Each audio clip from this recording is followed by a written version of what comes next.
कृपया करके चैनल को सब्सक्राइब कीजिए। महर्षि वात्स्यायन धीरे से कहते हैं, जैसे मृत वट वृक्ष में एक दिन फिर हरियाली लौट आती है, वैसे ही राजधर्म में तू लौटा है यूसेन। पर याद रख, अब तेरी परीक्षा सरल नहीं होगी। तेरा हर कदम किसी अदृश्य विष से घिरा होगा। हर चेहरा तुझसे कोई न कोई प्रश्न पूछेगा। क्या तू तैयार है? यूसेन दृढ़ स्वर में कहता है, हाँ गुरुदेव, मैं तैयार हूं। इस बार ना मृत्यु से डरूंगा, न कलंक से। अब मेरा ध्येय है राजा कीर्तिवर्धन की आत्मा को न्याय दिलाना और त्रिपुरा के सिंहासन को फिर से सत्य की भूमि बनाना। प्रभाकर यूसेन का कंधा पकड़ते हुए बोलता है, भाई, हम सब तेरे साथ हैं। जो तूने झेला वो एक सैनिक नहीं, एक क्रांतिकारी ही सह सकता है। अब जो भी होगा, मैं तुझसे एक कदम पीछे नहीं रहूंगा। ऋषि वात्स्यायन धीरे धीरे उठते हैं। एक शिष्य आकर भस्म से भरा कलश और तुलसी की माला लाता है।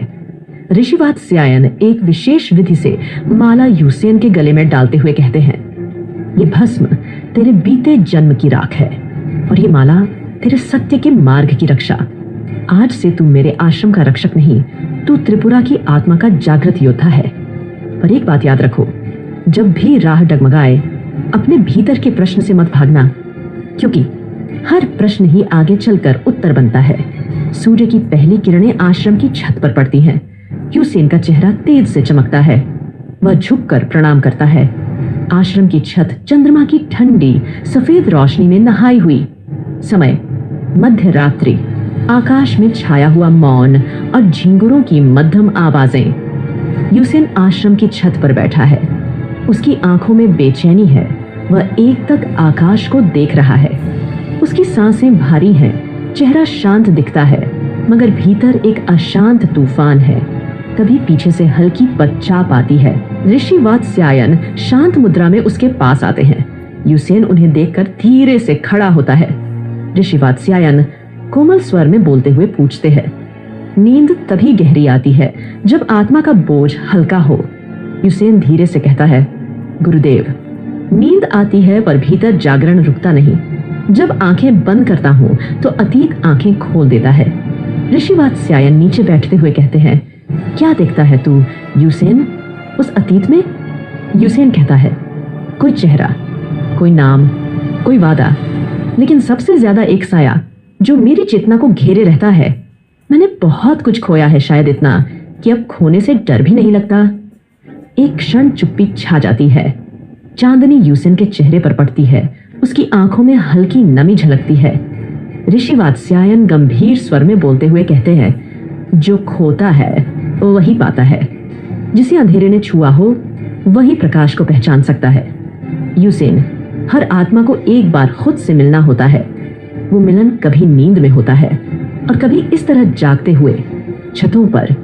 यूसेन धीरे से मुस्कुराते हुए कहता है, क्या मेरे भीतर का भय कभी शांति में बदलेगा गुरुदेव? ऋषि वात्स्यायन मुस्कुराकर कहते हैं, बिल्कुल। जब तू यह समझ जाएगा कि भय तेरा शत्रु नहीं, तेरा शिक्षक है। डर वही सिखाता है जो साहस नहीं समझा सकता। यूसेन मौन हो जाता है। ऊपर आकाश में एक तारा टूटता है। दोनों आकाश को देखते हैं। हल्की हवा बह रही है, जैसे खुद भी कुछ कह रही हो।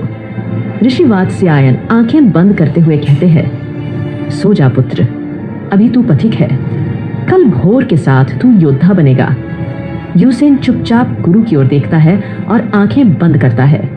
पहली बार उसके चेहरे पर एक गहरी शांति उभरती है।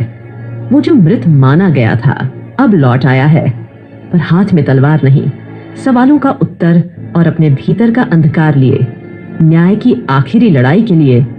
अगली सुबह भोलू सुबह सुबह बैल के पत्ते चुनकर एक माला बना रहा है। भोलू गुनगुनाते हुए बोलता है, अगर भक्ति बेलपत्र में है तो रसोई भी मेरी तपस्या है। ऋषि वात्स्यायन पीछे से आते हैं। ऋषि वात्स्यायन उसे पूछते हैं, क्या कर रहे हो बालक? भोलू हड़बड़ाकर कहता है, माफ करें, मैंने सोचा माँ पार्वती के लिए एक बेल माला बनाऊं और सोच रहा था कुछ बेल कचौड़ी भी बनाऊं। ऋषि वात्स्यायन मुस्कुराते हैं और कहते हैं, तुम जैसे सरल प्राणी ही असली सेतु होते हैं ईश्वर और मनुष्य के बीच। चलो, आज से तुम यहाँ हमारे साथ रहोगे, पर शर्त है हर रसोई में एक मंत्र और एक हंसी होनी चाहिए। भोलू जोश में बोलते हुए कहता है, मंत्र मैं बोलूंगा, AOM चटपटी नमः, और हंसी तो अपने आप आएगी। सब हंसते हैं और सीन हल्के हास्य में बदल जाता है।